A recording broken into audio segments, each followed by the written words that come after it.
Welcome back to another interesting tutorial about Google Sheet. And in today's video, I will show you how to export or how you can save your Google Sheet as Microsoft Excel and keep the formatting of every cell in your Google Sheet.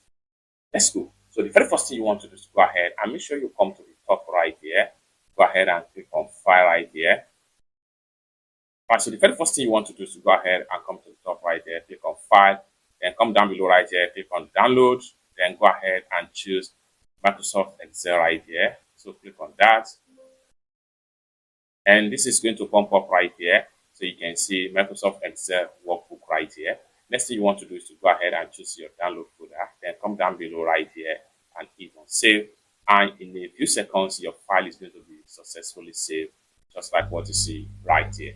It's that simple. And once you open the file, it's going to automatically open Excel, and then all shell and formatting will keep okay. So let's go ahead and open the file in Microsoft Excel. So I'm going to go ahead and click on it straight up here. So just like so, we have it successfully opened in our Microsoft Excel right here. We can go ahead and click on enable editing right here. And we have everything right here. And it's that simple. For more useful tutorial like this, consider to subscribe. Thank you so much for watching, and I hope to see you in my next video.